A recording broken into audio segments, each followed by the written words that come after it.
وَلَقَدْ يَسَّرْنَا الْقُرْآنَ لِلذِّكْرِ فَهَلْ مِن مُّدَّكِرٍ۔ اور ہم نے قرآن کو سمجھنے کے لیے آسان کر دیا، تو کوئی ہے جو سوچے سمجھے۔ صوت القرآن، قرآن کی آواز۔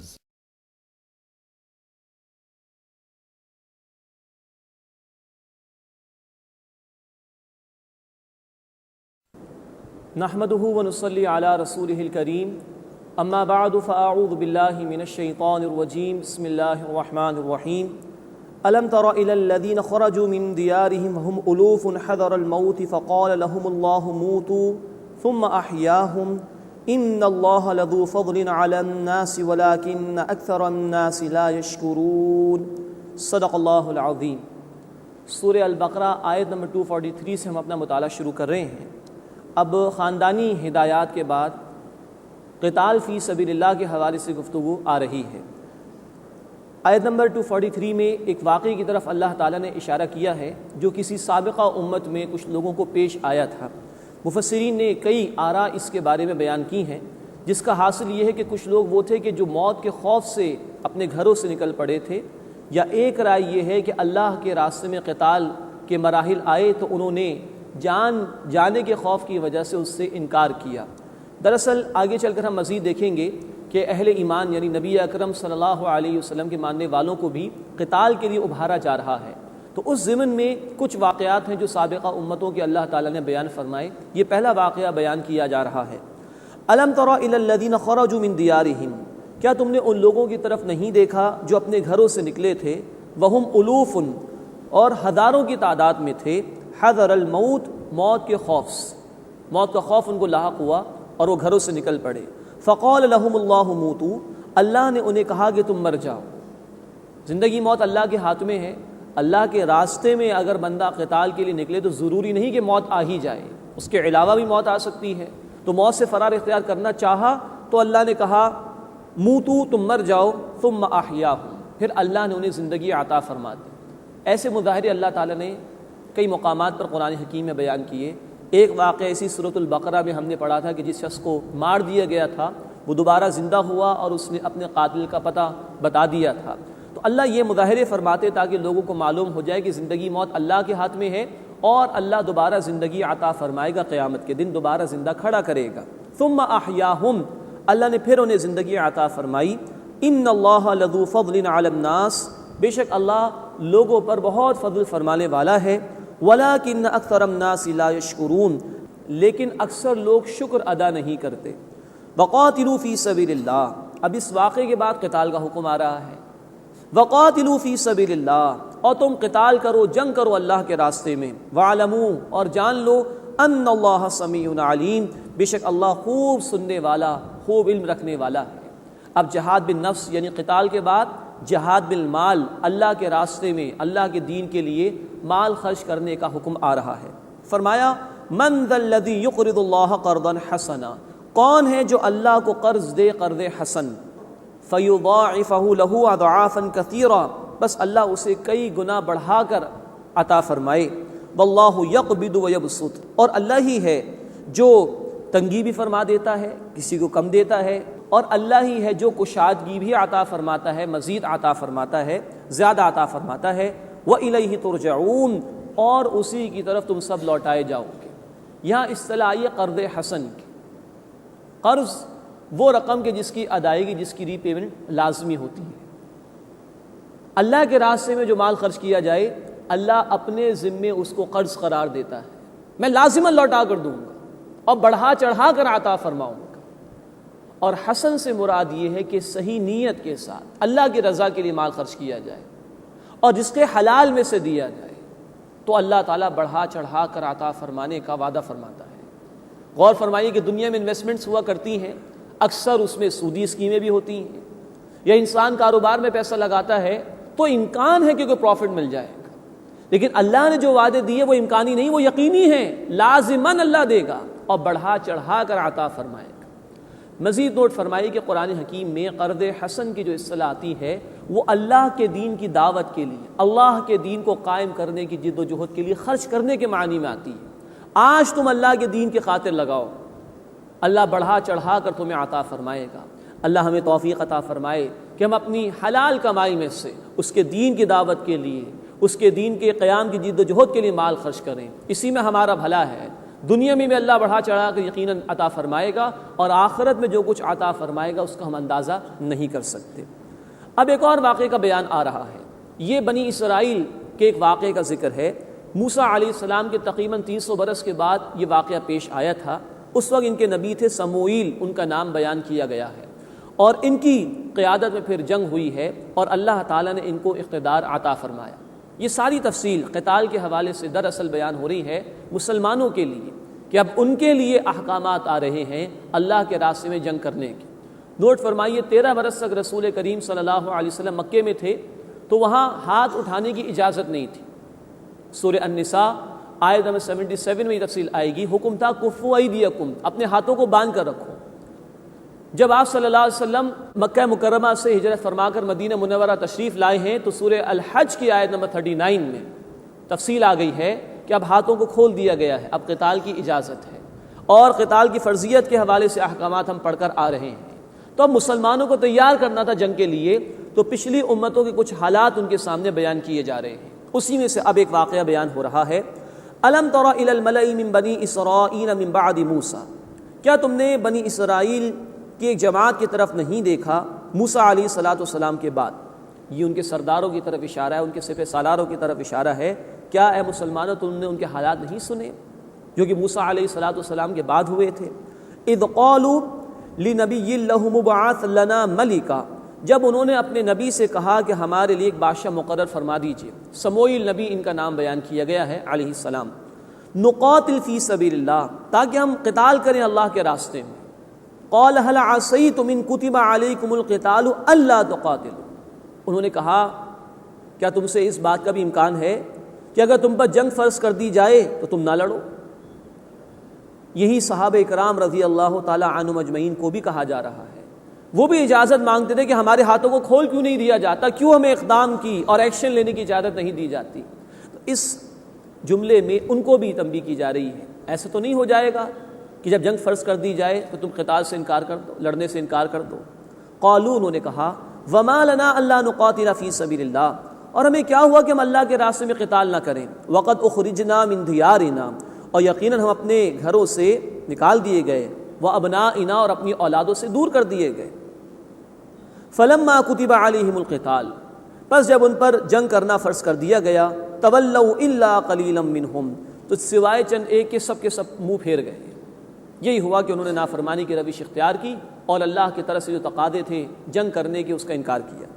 واللہ علیم بالظالمین، اور اللہ ظالمین کو خوب جاننے والا ہے۔ وقال لهم نبیہم، اور ان کے نبی نے ان سے کہا ان اللہ قد بعث لکم طالوت ملکا، بے شک اللہ تعالیٰ نے تمہارے لیے طالوت کو بادشاہ مقرر کیا ہے۔ قالوا، وہ بولے انا یکون لہ الملک علینا، اسے ہم پر بادشاہت کیسے حاصل ہو سکتی ہے؟ وَنَحْنُ أَحَقُّ بِالْمُلْكِ مِنْهُ، اور ہم اس سے زیادہ بادشاہت کے حقدار ہیں۔ وَلَمْ يُؤْتَ سَعَةً مِنَ الْمَالِ، اور اسے تو مال میں سے وسعت بھی نہیں دی گئی۔ یہ ہے مادہ پرستانہ سوچ۔ دنیا پرست لوگوں کا کردار یہی ہوتا ہے کہ وہ کسی کی اونچ اور نیچ کو مال کی بنیاد پر تولتے اور پرکھتے ہیں۔ مال ہے تو اونچا، مال نہیں ہے تو نیچا، معاذ اللہ۔ اللہ کا یہ مقام نہیں، اللہ کا یہ معیار نہیں۔ سورہ الحجرات آیت نمبر 13 میں اللہ تعالیٰ نے فرمایا ان اکرمکم عند اللہ اتقاکم، اللہ کی نگاہوں میں تم میں سے سب سے بڑھ کر عزت والا وہ ہے جو سب سے بڑھ کر اللہ کا تقوی اختیار کرنے والا، اس کی نافرمانی سے بچنے والا ہو۔ تو ان لوگوں کی جو سوچ تھی وہ مادہ پرستانہ سوچ تھی۔ اب جواب دیا ان کے نبی نے، قال ان اللہ اصطفاہ علیکم، فرمایا کہ بے شک اللہ تعالیٰ نے اسے چن لیا ہے تمہارے مقابلے میں، وزادہ بسطۃ فی العلم والجسم، اور اسے زیادہ وسعت دی ہے علم میں بھی اور جسم میں بھی۔ یہ کوالٹیز اللہ نے اس کو عطا فرمائی ہیں، اس کو حقدار اس بنیاد پر بنایا گیا کہ اللہ نے اسے علم سے بھی نوازا ہے اور جسمانی قوت سے بھی نوازا ہے۔ واللہ یؤتی ملکہ من یشاء، اور اللہ جسے چاہتا ہے اپنی بادشاہت میں سے، اپنے اختیار میں سے کچھ عطا فرما دیتا ہے۔ واللہ واسع علیم، اور اللہ وسعت والا، خوب علم رکھنے والا ہے۔ اب جناب طالوت کو مقرر کر دیا گیا ان پر بادشاہ۔ اب ان کی بادشاہت اللہ کی طرف سے مقرر کی گئی تھی، اس کی ایک نشانی بیان کی جا رہی ہے۔ وقال لهم نبیہم، اور انہیں ان کے نبی نے کہا، ان آیۃ ملکہ ان یأتیکم التابوت، بے شک ان کی حکومت کی نشانی یہ ہے کہ تمہارے پاس ایک تابوت آ جائے گا، فیہ سکینۃ من ربکم، اس میں تمہارے رب کی طرف سے تمہارے لیے سکون کے لیے سامان ہوگا، وبقیۃ مما ترک آل موسیٰ و آل ہارون، اور بچی ہوئی چیزیں ہوں گی آل موسیٰ اور آل ہارون نے جو چھوڑی ہیں، یعنی موسیٰ علیہ السلام کے پیروکار اور ہارون علیہ السلام کے پیروکار، انہوں نے جو چیزیں چھوڑی ہیں وہ اس تابوت میں موجود ہوں گی۔ اور طالوت کی بادشاہت کے حق ہونے کی نشانی یہ ہے کہ یہ تابوت تمہارے پاس چلا آئے گا، تحملہ الملائکہ، اسے فرشتے اٹھا لائیں گے، ان فی ذلک لآیۃ لکم، بے شک اس میں تمہارے لیے نشانی ہے، ان کنتم مؤمنین، اگر تم ایمان لانے والے ہو۔ تفاسیر میں اس کی تفصیل بیان کی گئی ہے کہ ان کی جنگیں ہوا کرتی تھی مشرکین سے اور دیگر کفار سے، تو یہ تابوت مشرکین کے پاس چلا گیا تھا۔ اب جب جناب طالوت کو بادشاہ ان پر مقرر کیا گیا تو یہ تابوت واپس آنا تھا، تو جو مشرکین تھے ان کے علاقوں میں وبائیں پھوٹ گئی، انہوں نے محسوس کیا کہ یہ تابوت جو ہم ان سے چھین کر لے کر آئے تھے اس کی وجہ سے ہم پر یہ مصیبتیں آ رہی ہیں، چنانچہ انہوں نے بیل گاڑیوں پر رکھ کر اس کو ہانک دیا، اور قرآن کا بیان ہے کہ تحملہ الملائکہ، فرشتے اسے اٹھا کر واپس لے آئیں گے۔ ان فی ذلک لآیۃ لکم ان کنتم مؤمنین، بے شک اس میں تمہارے لیے نشانی ہے اگر تم ایمان لانے والے ہو۔ تو یہ جناب طالوت کی بادشاہت کا واقعہ بیان ہوا۔ اب اگلے رکوع میں ایک مرحلہ آیا قتال کا، اس کے حوالے سے بات بیان کی جا رہی ہے۔ فرمایا فلما فصل طالوت بالجنود، پھر جب طالوت لشکر کے ساتھ باہر نکلے، قال ان اللہ مبتلیکم بنہر، تو انہوں نے کہا کہ بے شک اللہ ایک نہر سے تمہاری آزمائش فرمانے والا ہے۔ فمن شرب منہ فلیس منی، بس جس نے اس سے پانی پی لیا وہ مجھ سے نہیں ہوگا، اس کا مجھ سے تعلق نہیں ہوگا۔ ومن لم یطعمہ فانہ منی، اور جس نے اسے نہیں چکھا، اس سے پانی نہیں پیا، بے شک وہ مجھ سے ہوگا، اس کا تعلق مجھ سے ہوگا۔ الا من اغترف غرفۃ بیدی، سوائے اس کے کہ کوئی اپنے ہاتھ سے ایک چلو بھر کے پانی پی لے، ذرا سے پی لے تو کوئی حرج نہیں۔ فشربوا منہ الا قلیلا منہم، تو سوائے ان میں سے چند ایک کے سب نے خوب سیر ہو کر پانی پی لیا۔ فلما جاوزہ ہوا والذین آمنوا معہ، پس جب وہ یعنی جناب طالوت اور جو ان کے ساتھ ایمان لائے تھے اس نہر کے پار ہوئے، قالو، تو وہ لوگ جنہوں نے پانی پی لیا تھا، نافرمانی کی تھی، کہنے لگے لا طاقت لنا اليوم بجالوت وجنودی، آج ہمیں کوئی طاقت نہیں جالوت اور اس کے لشکر کے ساتھ جو لوگ ہیں ان کے مقابلے کی۔ جالوت یہ جو مخالف قوم تھی اس کے سپہ سالار کا نام تھا، اور ادھر جو اہل ایمان کے ساتھ یہ طالوت تھے۔ اب دیکھیے پانی کیا ہے؟ آب حیات، اس کو کہا جاتا ہے، زندگی اسی کی وجہ سے برقرار ہے۔ لیکن وہی پانی جو اپنے ایک بادشاہ، اپنے ایک امیر جس کو اللہ کی طرف سے مقرر کیا گیا، نبی نے بتایا علیہ الصلاۃ والسلام، جب اس کی نافرمانی میں پانی پیا گیا تو انسانوں کے ان لوگوں میں سے جو ہے وہ جو لڑائی کی طاقت ہونی چاہیے تھی، جو ان کا مورال ہونا چاہیے تھا، وہ ڈاؤن ہو گیا، وہ ختم ہو گیا۔ تو وہ پانی کی جو زندگی کو برقرار رکھنے کا ذریعہ ہے، جب نافرمانی کرتے ہوئے پیا گیا تو اس کی وجہ سے جو ہے وہ انسانوں کے اندر بزدلی پیدا ہو گئی۔ تو اصل شے یہ ہے کہ بندہ آیا جو بھی تقاضے اللہ رب العزت کی طرف سے اس پر عمل درآمد کر رہا ہے کہ نہیں کر رہا۔ تو ان سب کا معاملہ یہ رہا جنہوں نے سیر ہو کر پانی پی لیا تھا کہ وہ طاقت بھی ان میں سے ختم ہو گئی، وہ ہمت بھی ان میں سے ختم ہو گئی، وہ بزدلی پر اتر آئے اور مقابلے کی ہمت ان کی جواب دے گئی۔ لیکن اس کے مقابلے میں جو صاحب ایمان تھے، جنہوں نے اگر پیا بھی ہوگا تو چلو بھر پانی پیا ہوگا، زیادہ پانی نہیں پیا، نافرمانی نہیں کی، ان کا بیان آ رہا ہے۔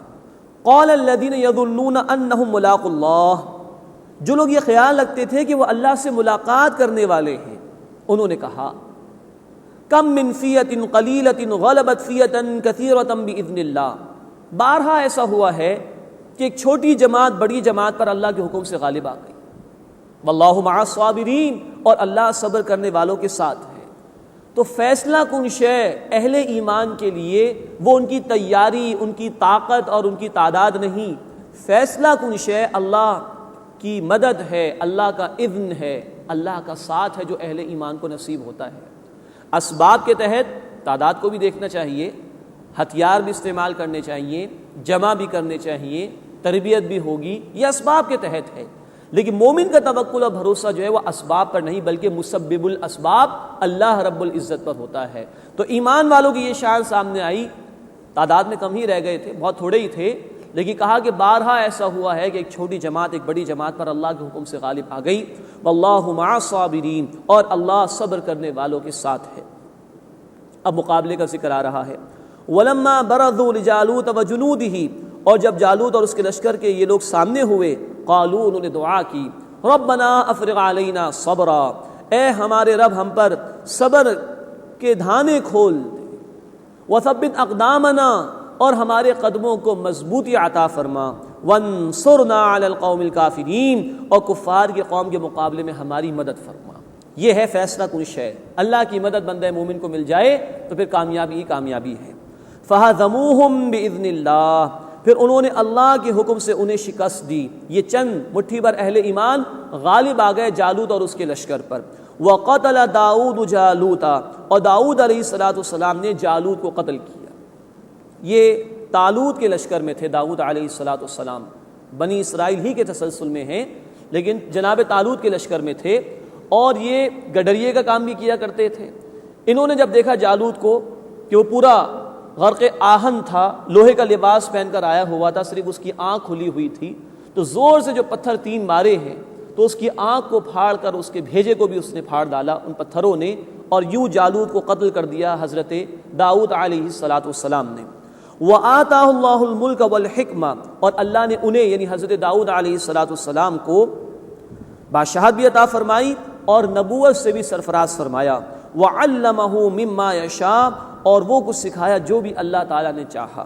وَلَوْلَا دَفْعُ اللَّهِ النَّاسَ بَعْضَهُمْ بِبَعْضٍ، اب بڑی اہم رہنمائی آ رہی ہے قتال کے حوالے سے، اور اگر ہٹانا نہ ہوتا اللہ کا لوگوں کو بعض لوگوں کے ذریعے سے، لَفَسَدَتِ الْأَرْضُ، تو زمین ضرور برباد ہو جاتی، وَلَكِنَّ اللَّهَ ذُو فَضْلٍ عَلَى الْعَالَمِينَ، لیکن اللہ تعالیٰ تمام جہانوں پر فضل فرمانے والا ہے۔ اللہ ظلم کے خاتمے کے لیے اپنے محبوب بندوں کے ذریعے سے نظام حق کو غالب اور قائم کراتا ہے۔ اللہ نے قتال کا حکم اسی لیے دیا کہ ظالموں کے ہاتھوں کو روکا جائے اور انسانیت جو ظلم کا شکار ہے اس کو ظلم سے نجات دلائی جائے۔ یہ ہے اللہ کی اسکیم، یہ ہے اللہ کی حکمت قتال کے احکامات کے پیچھے۔ تو یہ بھی جو واقعہ بیان ہوا اب یہ اہل ایمان کے لیے ہے، نبی اکرم صلی اللہ علیہ وسلم اور آپ کے صحابہ کے لیے۔ ان کے دور میں بھی جب دین مغلوب تھا تو ظلم کا نظام تھا، کچھ لوگ تھے جو حاکم بن کر بیٹھے ہوئے تھے، انسانیت سسک رہی تھی۔ قتال کا حکم اس لیے دیا گیا تاکہ اللہ کی زمین پر اللہ کا نظام نافذ ہو اور ظالموں کے ہاتھ روک کر انسانیت کو ظلم سے نجات دلائی جائے۔ تلک آیات اللہ نتلوها علیک بالحق، یہ اللہ کی آیات ہیں، اللہ کے احکام ہیں، اے نبی صلی اللہ علیہ وسلم آپ کو ہم ٹھیک ٹھیک سناتے ہیں۔ وَإِنَّكَ لَمِنَ الْمُرْسَلِينَ، اور بے شک آپ صلی اللہ علیہ وسلم رسولوں میں سے ہیں۔ تِلْكَ الرُّسُلُ فَضَّلْنَا بَعْضَهُمْ عَلَى بَعْضٍ، یہ رسول ہیں، ہم نے ان میں سے بعض کو بعض پر فضیلت عطا فرمائی۔ ایک چیز ہے رسولوں کی باہمی ایک دوسرے پر فضیلت کا ہونا، یہ قرآن سے ثابت ہے، آگے بھی ذکر آ رہا ہے، لیکن کسی رسول کی تفریق کر دی جائے کہ ایک کو مانا جائے دوسرے کو نہ مانا جائے، یہ کفر ہے۔ اس لیے اہل ایمان کی صفات ہم نے سورہ البقرہ کے بالکل شروع میں پڑھی، یؤمنون بما انزل الیک وما انزل من قبلک، اے نبی صلی اللہ علیہ وسلم جو آپ پر نازل کیا گیا اس پر بھی ایمان رکھتے ہیں، اور جو آپ سے پہلے تمام رسولوں پر نازل کی گئی وحی اس پر بھی ایمان رکھتے ہیں۔ اسی سورہ البقرہ کی آیت نمبر 285 میں الفاظ ہیں، لا نفرق بین احد من رسلی، ہم اللہ کے رسولوں میں سے کسی ایک میں بھی تفریق نہیں کرتے۔ تو رسولوں کے درمیان تفریق، کسی کو ماننا کسی کو نہ ماننا، یہ کفر ہے، لیکن رسولوں کے درمیان فضیلت یہ قرآن سے بھی ثابت ہے۔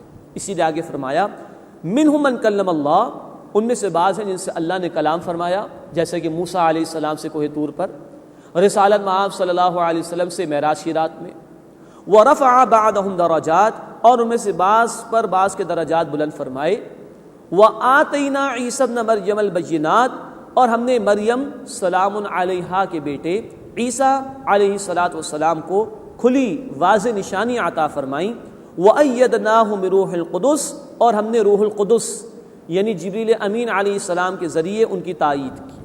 تو یہ کچھ فضیلتیں اللہ نے بیان فرمائی۔ عیسیٰ علیہ السلام کے ساتھ یہ معاملہ رہا اللہ کا کہ جبریل امین کے ذریعے سے ان کی مدد ہوئی۔ موسیٰ علیہ السلام سے اللہ تعالیٰ نے کلام فرمایا۔ یہ فضائل قرآن نے بیان کیے ہیں، لیکن نوٹ فرمائیے اللہ کے رسول صلی اللہ علیہ وسلم نے ہمیں منع فرمایا ہے۔ بخاری و مسلم کی حدیث ہے کہ رسولوں کے درمیان باہمی تقابل نہ کرو، کمپیریزن نہ کرو۔ جس کا جو مقام ہے اللہ ہی بہتر جانتا ہے۔ اللہ چاہے تو کہہ سکتا ہے، اسے کہا قرآن میں فضیلت کے اعتبار سے، لیکن ہمارا مقام نہیں کہ ہم رسولوں کے درمیان جو ہے فضیلتوں کو طے کرنے بیٹھ جائیں، ہمیں اس کے متعلق خاموش رہنا چاہیے۔ وَلَوْ شَاءَ اللَّهُ مَا اقْتَتَلَ الَّذِينَ مِن بَعْدِهِمْ، اور اگر اللہ چاہتا تو وہ باہم نہ لڑتے جو ان کے بعد ہوئے، من بعد ما جاءتهم البینات، اس کے بعد کہ ان کے پاس کھلی نشانیاں آ گئیں، وَلَٰكِنِ اخْتَلَفُوا، لیکن انہوں نے اختلاف کیا، فَمِنْهُم مَّنْ آمَنَ، بس ان میں سے وہ ہیں جو ایمان لائے، وَمِنْهُم مَّنْ كَفَرَ، اور ان میں سے وہ بھی ہیں جنہوں نے کفر یعنی انکار کی روش اختیار کی۔ وَلَوْ شَاءَ اللَّهُ مَا اقْتَتَلُوا، اور اگر اللہ چاہتا تو وہ باہم نہ لڑتے، وَلَٰكِنَّ اللَّهَ يَفْعَلُ مَا يُرِيدُ، لیکن اللہ جو چاہتا ہے وہ کرتا ہے۔ یہاں 2 مرتبہ الفاظ آئے کہ اگر اللہ چاہتا تو وہ نہ لڑتے۔ ان الفاظ کے متعلق بھی یہ بات سمجھ لینا ضروری ہے کہ اللہ کا قانون ہدایت ہے، جو جس طرف جانا چاہتا ہے اللہ تعالیٰ اسی راستے کی اس کو ہدایت عطا فرما دیتے ہیں۔ اللہ نے جبر نہیں کیا ہے، کیونکہ ہمیں امتحان کے لیے دنیا میں بھیجا گیا۔ سورہ الملک آیت نمبر 2، الذی خلق الموت والحیات لیبلوکم ایکم احسن عملا، اللہ نے زندگی اور موت کا سلسلہ اس لیے قائم فرمایا کہ اللہ تمہاری آزمائش فرمانا چاہتا ہے، امتحان لینا چاہتا ہے کہ تم میں سے عمل کے اعتبار سے بہترین کون ہے۔ تو پہلی بات امتحان کے لیے بھیجا گیا۔ نمبر 2، نیکی کی صلاحیت بھی دی گئی، بدی کی صلاحیت بھی دی گئی۔ سورہ الشمس آیت نمبر 8، فَأَلْهَمَهَا فُجُورَهَا وَتَقْوَاهَا، ہم نے انسان کو نیکی کی صلاحیت بھی دی ہے اور بدی کی صلاحیت بھی دی ہے، اسی بنیاد پر امتحان ہے۔ پھر قانون ہدایت یہ کہ جو جس طرف آنا چاہے گا، جس صلاحیت کو استعمال کرنا چاہے گا، اسی کی توفیق ملے گی۔ سورہ الشورى آیت نمبر 13 میں فرمایا، یہدی الیہ من ینیب، اللہ ہدایت اسے دیتا ہے جو اللہ کی طرف رجوع کرتا ہے۔ اس کے برعکس سورہ الصف آیت نمبر 5، فلما ذاغوا اذاغ اللہ قلوبہم، جب انہوں نے ٹیڑھ اختیار کی تو اللہ نے بھی ان کے دلوں کو ٹیڑھا کر دیا۔ تو سارا معاملہ ہے بندے کے اپنے اختیار پر کہ وہ کس طرف جانا چاہتا ہے۔ تو ان آیات کو جب ہم پڑھیں تو اللہ کی اس قانون ہدایت کو سامنے رکھ لیا جائے تو مفہوم بآسانی سمجھ میں آ جائے گا۔ اللہ زبردستی کسی کو نیکی پر نہیں ڈالتا، اللہ زبردستی معاذ اللہ کسی کو برائی پر نہیں ڈالتا، جو جس طرف جانا چاہتا ہے اسی کی ہدایت دی جاتی ہے اس کو۔ وَلَٰكِنَّ اللَّهَ يَفْعَلُ مَا يُرِيدُ، اور اللہ جو چاہتا ہے وہ کرتا ہے۔ اس کے بعد پھر انفاق کے حوالے سے تلقین آ رہی ہے۔ یا ایھا الذین آمنوا، اے وہ لوگوں جو ایمان لائے ہو، انفقوا مما رزقناکم، خرچ کرو اس میں سے جو ہم نے تمہیں رزق میں سے عطا فرمایا ہے، من قبل ان یأتی یوم، اس سے پہلے کہ وہ دن یعنی قیامت کا دن آ جائے، لا بیع فیہ، جس میں کوئی خرید و فروخت نہیں ہوگی، ولا خلۃ ولا شفاعہ، نہ کوئی دوستی کام آئے گی نہ کوئی سفارش کام آئے گی، والکافرون هم الظالمون، اور انکار کرنے والے، کفر کرنے والے ہی دراصل ظالم ہیں۔ اب نوٹ فرمائیے خطاب کس سے شروع ہوا؟ یا ایھا الذین آمنوا، اے ایمان والوں خرچ کرو اس رزق میں سے جو ہم نے تمہیں عطا فرمایا، اس دن یعنی قیامت کے آنے سے پہلے کہ جس دن کوئی خرید و فروخت کام نہیں آئے گی، کوئی سفارش کام نہیں آئے گی، کوئی دوستی کام نہیں آئے گی، اور کفر کرنے والے ہی ظالم ہیں۔ اب یہاں یہودی یا نصرانی یا ہندوؤں کی بات تو نہیں ہو رہی، مسلمانوں کی بات ہو رہی، ان سے خطاب ہے نا، یا ایھا الذین آمنوا۔ تو جو اس دن کے آنے سے پہلے اس کی تیاری نہیں کر رہے، وہ عملی اعتبار سے کفر کر رہے ہیں، حقیقت کے اعتبار سے کفر کا اظہار کر رہے ہیں۔ اللہ اس روش سے ہمیں محفوظ فرمائے اور ہمیں ہماری آنکھوں کے بند ہونے سے پہلے ہماری اصل زندگی آخرت کی تیاری کرنے کی توفیق عطا فرمائے۔ اس کے بعد قرآن حکیم کی عظیم ترین آیت آ رہی ہے، آیت الکرسی جسے کہا جاتا ہے۔ اللہ لا الہ الا ہو، توحید باری تعالیٰ کا بہت بڑا خزانہ۔ اللہ، اس کے سوا کوئی عبادت کے لائق نہیں۔ الحی القیوم، از خود زندہ ہے اور سب کو تھامنے والا ہے، ہر مخلوق کی زندگی اس کے اذن سے ہے، ہر مخلوق کا تسلسل اور وجود کا برقرار رہنا اس کے اذن کی وجہ سے۔ الحی، از خود زندہ ہے، القیوم، ہر ایک کو تھامنے والا ہے، لا تأخذہ سنۃ ولا نوم، اسے نہ اونگ آتی ہے اور نہ نیند آتی ہے، ایک لمحے بھی اس کی توجہ ہماری جانب سے ہٹتی نہیں، وہ تو ہمیں نہیں بھلاتا، ہاں ہم اسے بھلا دیتے ہیں، ہم بھول جاتے ہیں، نعمتیں اسی کی اختیار کرتے ہیں، استعمال کرتے ہیں، اس کا شکر ادا نہیں کرتے، لیکن وہ ایک لمحے بھی ہماری جانب سے توجہ نہیں ہٹاتا۔ لا تأخذہ سنۃ ولا نوم، نہ اسے اونگ آتی ہے اور نہ اسے نیند آتی ہے۔ لہ ما فی السماوات وما فی الارض، آسمانوں اور زمین میں جو کچھ بھی ہے اسی کا ہے۔ ہم سب کیا ہیں؟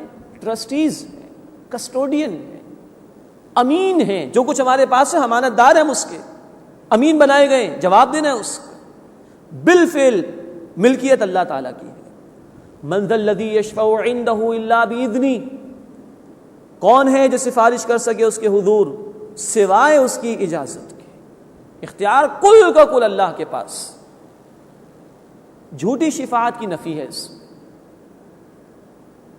جس کو قرآن نے ایک اور مقام پر کہا، سورہ آل عمران آیت نمبر 195، وما للظالمین من انصار، ظلم کرنے والوں کے لیے کوئی مددگار نہیں ہوگا۔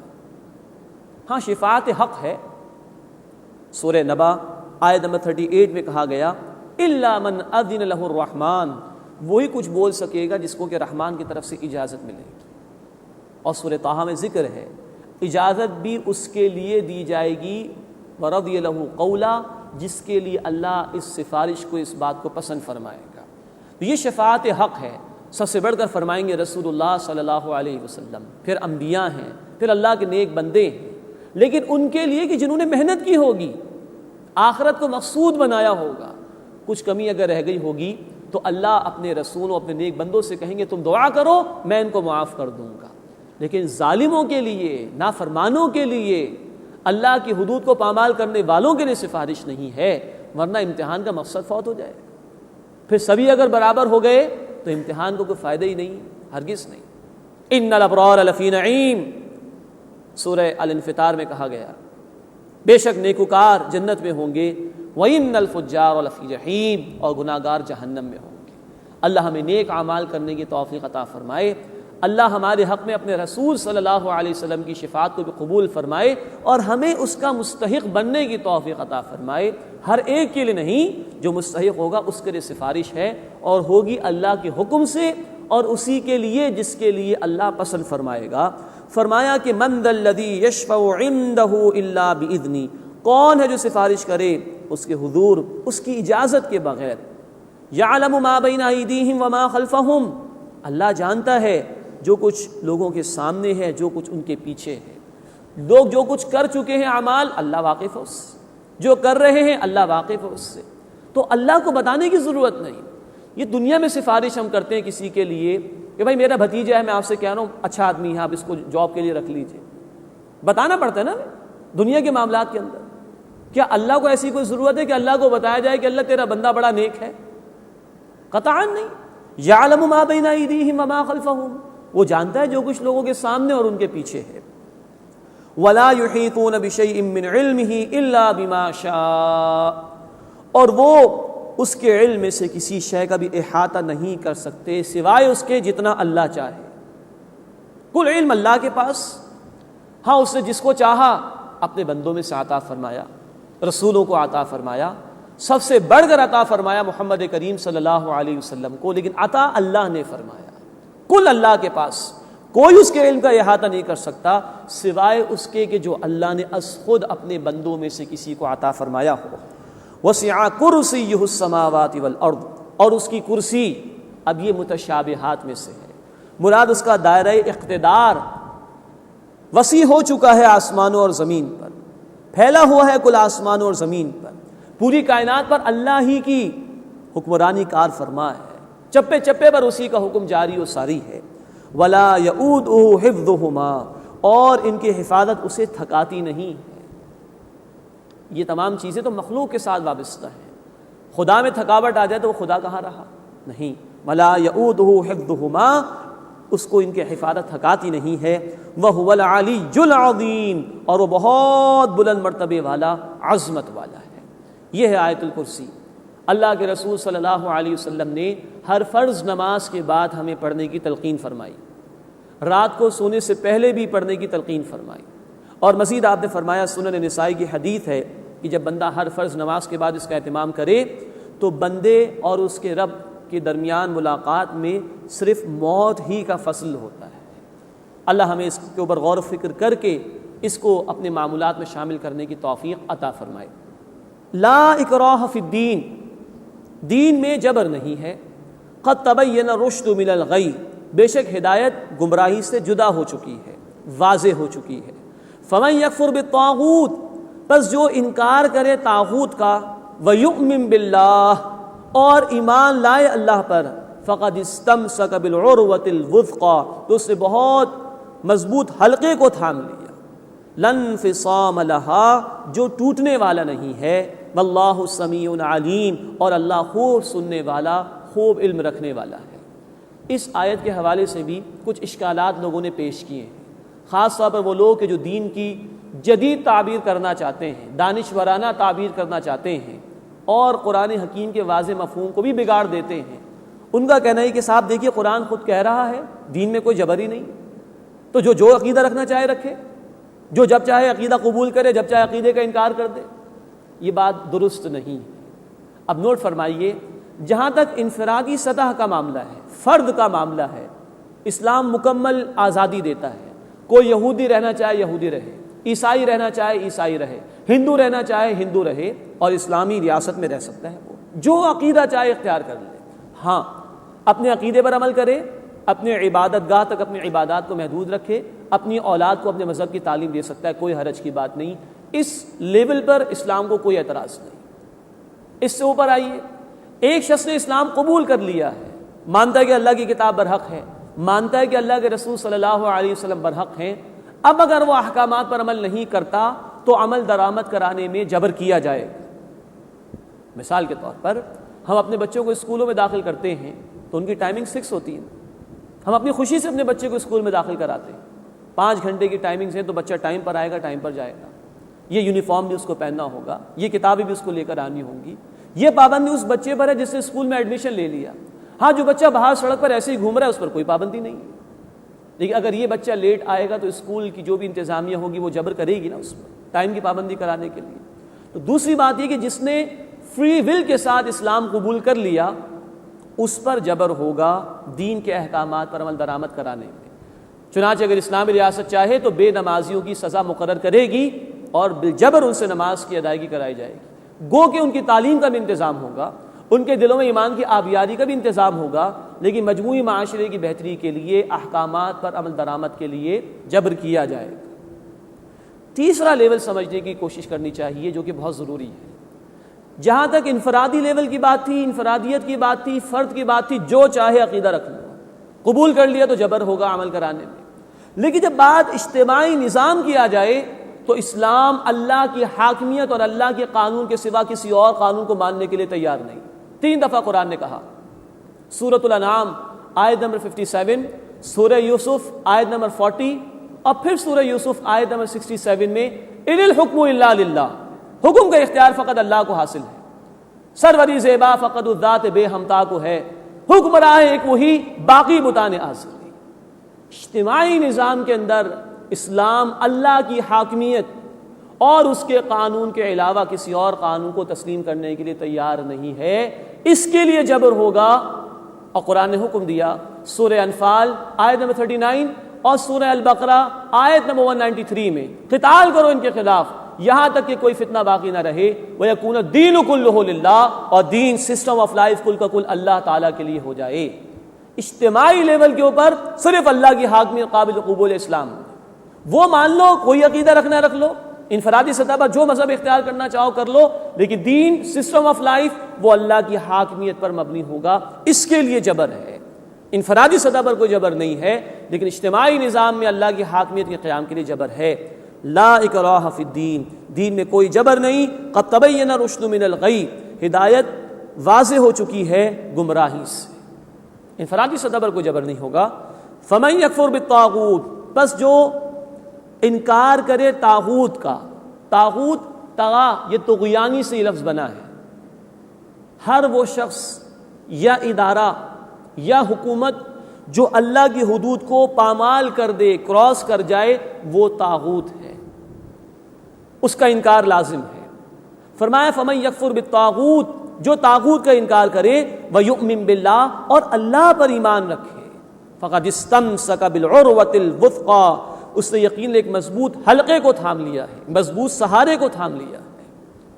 ہمارے کلمے میں بھی ترکیب یہی ہے، لا الہ الا اللہ، نفی پہلے ہے، کوئی معبود نہیں سوائے اللہ کے.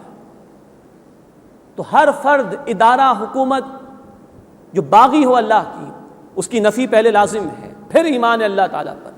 اس نفی کے بغیر ایمان معتبر نہیں ہو سکتا. تو جو انکار کرے طاغوت کا اور ایمان لائے اللہ پر، فقد استمسک بالعروۃ الوثقی، اس نے بہت بڑا مضبوط سہارا تھام لیا، لن انفصام لہا، جو ٹوٹنے والا نہیں ہے. واللہ سمیع علیم، اور اللہ خوب سننے والا، خوب علم رکھنے والا ہے.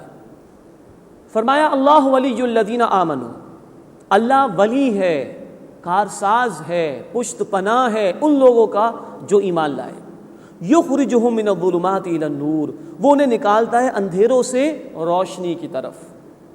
والذین کفروا، اور جن لوگوں نے کفر کیا، اولیاؤہم الطاغوت، ان کے ساتھی شیطان ہیں، طاغوت ہیں.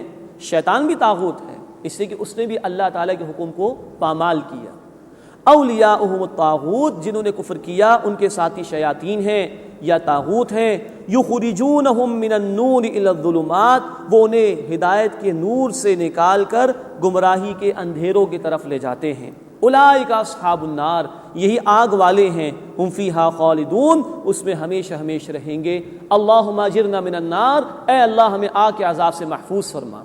یا نوٹ فرمائیے، اللہ اہل ایمان کا پشت پناہ ہے. اللہ انہیں گمراہی سے نکال کر ہدایت کے نور کی طرف لے کر آتا ہے. اس کا طریقہ بھی اللہ نے بتایا. سورہ الحدید آیت نمبر 9 میں فرمایا، هو الذی ينزل على عبده آیات بینات لیخرجکم من الظلمات الی النور. وہی اللہ ہے جو اپنے بندے صلی اللہ علیہ وسلم پر قرآن کی واضح آیات نازل فرماتا ہے تاکہ وہ انہیں گمراہی کے اندھیروں سے نکال کر ہدایت کے نور اور روشنی کی طرف لے جائیں. تو اللہ کی پشت پناہی حاصل ہوگی قرآن کے ذریعے سے. گمراہی سے نکل کر اگر ہم ہدایت کے نور کی طرف آنا چاہتے ہیں تو اس کے لیے قرآن کو تھامنا ہوگا. اللہ تعالی ہمیں اس کی توفیق عطا فرمائے. اس کے بعد کی آیات میں 3 واقعات بیان کیے اللہ تعالیٰ نے. توحید یعنی اللہ کی معرفت کے لیے یہ 3 واقعات بڑے عظیم ہیں اور بڑا جامع بیان ہے جو ان واقعات کی صورت میں توحید کے حوالے سے آ رہا ہے. فرمایا الم تر الی الذی حاج ابراہیم فی ربہ، کیا تم نے اس شخص کی طرف دیکھا جس نے ابراہیم علیہ السلام سے ان کے رب کے بارے میں جھگڑا کیا. یہ نمرود جو بادشاہ تھا ابراہیم علیہ السلام کے دور میں، اس کے حوالے سے گفتگو آ رہی ہے. ان آتاہ اللہ الملک، کہ اللہ نے اسے بادشاہت عطا کی تھی. اس بنیاد پر وہ تکبر میں آ گیا اور اللہ کے بارے میں جھگڑنے لگا ابراہیم علیہ السلام سے. اذ قال ابراہیم ربی الذی یحیی و یمیت، جب ابراہیم علیہ السلام نے فرمایا کہ میرا رب وہ ہے جو زندگی بھی عطا فرماتا ہے، موت بھی دیتا ہے. قال انا احیی و امیت، اس نے کہا میں بھی زندہ کرتا ہوں اور مارتا ہوں. مفسرین نے نقل کیا ہے کہ ایک بے گناہ کو اس نے سولی چڑھا دیا اور ایک مجرم تھا جس کو پھانسی لگنے والی تھی، اس کو معاف کر دیا. کہا دیکھو میں بھی زندگی دیتا ہوں، میں بھی موت دیتا ہوں. اب اس کے کئی جوابات ہو سکتے تھے، لیکن دعوت کا اصول یہ نہیں ہے کہ جس کے سامنے بات پیش کی جا رہی ہے اس سے جھگڑا جائے، بلکہ دعوت حق کے تو کئی دلائل ہیں، دوسری دلیل پیش کر دی جائے، تیسری دلیل پیش کر دی جائے.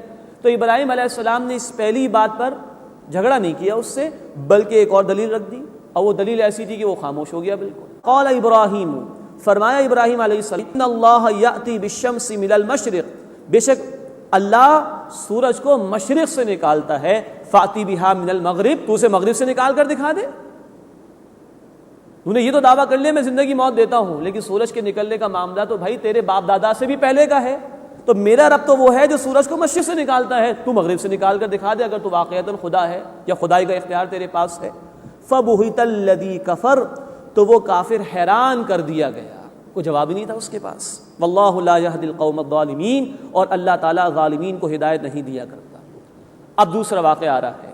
اس دوسرے واقعے کے متعلق مختلف آراء ہیں مفسرین کی، اور حتمی بات نہیں کی جا سکتی کہ کس شخص کے متعلق گفتگو ہو رہی ہے، لیکن واقعے میں ہدایت کا بڑا سامان موجود ہے اور توحید کے بڑے دلائل ہیں جو بیان ہوئے ہیں. او کالذی مر علی قریۃ، یا اس شخص کی مانند جو ایک بستی سے گزرا، وہی خاویۃ علی عروشہا، اور وہ اپنی چھتوں پر گری پڑی تھی، بالکل تباہ و برباد ہو چکی تھی. قال انا یحیی ہذہ اللہ بعد موتہا، اس شخص نے کہا اللہ اس بستی کے بر جانے کے بعد اسے زندہ کیسے کرے گا، یہ لوگ کیسے دوبارہ زندہ ہوں گے. فاماتہ اللہ 100 عام، تو اللہ نے اس شخص کو 100 برس تک مردہ کر دیا. ثم بعث، پھر اسے دوبارہ زندگی عطا فرمائی. قال کم لبثت، اس سے پوچھا تم کتنی دیر رہے. قال لبثت یوما او بعض یوم، اس نے کہا کہ میں ایک دن یا اس کا کچھ حصہ ہی رہا ہوں گا. اگر تو یہ کہ صبح کے وقت سلایا گیا، اس نے محسوس کیا ہوگا روشنی تھی، اور دوپہر میں آنکھ کھلی تو محسوس ہوا کہ دن کا کچھ حصہ، اور اگر بہت زیادہ فرق آ گیا تو پھر اگلا دن ہو جائے گا، تو ایک دن یا اس سے کچھ کم رہا ہوں گا. قال بل لبثت 100 عام، اللہ نے فرمایا تم تو رہے 100 برس تک. فانظر الی طعامک وشرابک، بس تم اپنے کھانے اور اپنے مشروب کی طرف دیکھو. شراب عربی میں پینے کی چیز کو کہا جاتا ہے، کوئی بھی پینے کی چیز. تو تم دیکھو اپنے کھانے اور پینے کی طرف. لم یتسنہ، وہ بالکل سڑا تک نہیں ہے. یہ اللہ کی قدرت ہے. ہم اسباب کے پابند ہیں. کھانے کو اگر فریج میں نہ رکھا جائے چند گھنٹوں یا چند دنوں کے اندر وہ سڑ جائے گا. اللہ ان اسباب کا پابند نہیں، جبھی تو وہ علی کل شیء قدیر ہے، جو چاہے کر لے. لم یتسنہ، یہ کھانا پینا سڑا تک نہیں. وانظر الی حمارک، اور ذرا اپنے گدھے کی طرف نگاہ اٹھا کر دیکھو. ولنجعلک آیۃ للناس، اور ہم تمہیں لوگوں کے لیے ایک نشانی بنا دیں گے. وانظر الی العظام، اور اس گدھے کی ہڈیوں کی طرف دیکھو. اب گدھا مردہ ہو چکا تھا، اب اسی شخص کے سامنے اللہ تعالیٰ اس گدھے کو جوڑ رہے ہیں، زندگی دے رہے ہیں. وانظر الی العظام، اور اس کی ہڈیوں کی طرف دیکھو. کیف ننشزھا، ہم انہیں کس طرح جوڑتے ہیں. ثم نکسوھا لحما، اور پھر انہیں گوشت پہناتے ہیں. فلما تبین لہ، پھر جب اس شخص پر واضح ہو گیا یہ سب کچھ، قال، اس نے کہا اعلم، میں خوب جان گیا، ان اللہ علی کل شیء قدیر، بے شک اللہ تعالیٰ ہر شے پر قدرت رکھنے والا ہے. ایک رائے یہ کہ یہ حضرت عزیر علیہ السلام کے حوالے سے واقعہ ہے، واللہ اعلم. لیکن اس واقعے میں آپ دیکھیے 100 برس تک سلا دیا. اللہ کا بیان ہے، قرآن حق کلام ہے. اس شخص کو زندگی بھی دے دی گئی، گدھے کو اس کے سامنے زندہ کر دیا گیا، اور کھانا بالکل پریزروڈ ہے، بالکل خراب نہیں ہوا. ان اللہ علی کل شیء قدیر، بے شک اللہ تعالیٰ ہر شے پر قدرت رکھنے والا ہے. اب تیسرا واقعہ آ رہا ہے، یہ بھی ابراہیم علیہ السلام کے حوالے سے. وَإِذْ قَالَ ابراہیم، اور یاد کرو جب ابراہیم علیہ السلام نے یہ عرض کی، ربی ارنی کیف تحیی الموتیٰ، اے میرے رب مجھے دکھا دے تو مردے کو زندہ کیسے فرمائے گا. قال اولم تؤمن، اللہ تعالیٰ نے پوچھا ابراہیم کیا ایمان نہیں ہے. قال بلا، اے اللہ ایمان ہے. فرمایا ایمان ہے، ولکن لیطمئن قلبی، بس ذرا دل کا اطمینان چاہتا ہوں. اب یہاں اصولی بات سمجھ لیجئے، اللہ تعالیٰ نے اپنے رسولوں کو مشاہدات کرائے ہیں. سورہ الانعام آیت 75 میں ذکر ہے کہ اللہ نے آسمان اور زمین کے غیب دکھائے ابراہیم علیہ السلام کو. سورہ بنی اسرائیل آیت نمبر 1، نبی کریم صلی اللہ علیہ وسلم کو معراج کی شب میں نشانیاں دکھائی گئی تاکہ پورے یقین کے ساتھ یہ رسول لوگوں کے سامنے دعوت پیش کر سکے. دوسری بات یہ نوٹ کیجئے کہ اللہ کے احکامات کو ماننے کے لیے عقل بنیاد نہیں. بنیاد یہ ہے کہ اللہ نے کہا، اللہ کے رسول نے کہا، آمنا وصدقنا، ہم نے مان اور ہم نے تصدیق کی. ہاں مان لینے کے بعد سوچنا منع نہیں ہے، غور و فکر کرنا منع نہیں ہے. تو اللہ نے بھی کہا ایمان ہے کہ نہیں. قال بلا، فرمایا کہ اللہ یقیناً ایمان تو ہے. ولکن لیطمئن قلبی، ذرا دل کا اطمینان چاہتا ہوں. تو اب اللہ نے بات سجھا دی. قال فخذ اربعۃ من الطیر، فرمایا کہ تم 4 پرندے لے لو. فصرہن الیک، اپنے سے مانوس کر لو. ثم اجعل علی کل جبل منہن جزءا، پھر ان میں سے ہر ایک جز کو ایک پہاڑ پر رکھ دو. ثم ادعہن، پھر انہیں پکارو. یاتینک سعیا، دوڑتے ہوئے تمہارے پاس چلے آئیں گے. مراد یہ کہ 4 پرندے لو، مانوس کر لو، جب تم سے ہل جائیں، مانوس ہو جائیں، اب ان کو ذبح کر کے ان کے پیسز کرو، مکسچر بنا لو. اور یہ پہاڑیاں ہیں ابراہیم علیہ السلام تمہارے سامنے، ایک ایک پہاڑی پر ایک ایک مکسچر کا پیس رکھ دو، اب پکارو، تمہارے سامنے یہ دوڑتے چلے آئیں گے. ایسے اللہ تعالیٰ زندگی عطا فرمائے گا مردوں کو. وَعْلَمْ، اور جان لو، ان اللہ عزیز الحکیم، بے شک اللہ تعالیٰ زبردست ہے، حکمت والا ہے. اللہ تعالیٰ ہمیں یہ معرفت عطا فرمائے اور اپنی توحید پر کاربند رہنے اور اس کے تقاضوں پر عمل کرنے کی توفیق عطا فرمائے. وآخر دعوانا ان الحمد للہ رب العالمین.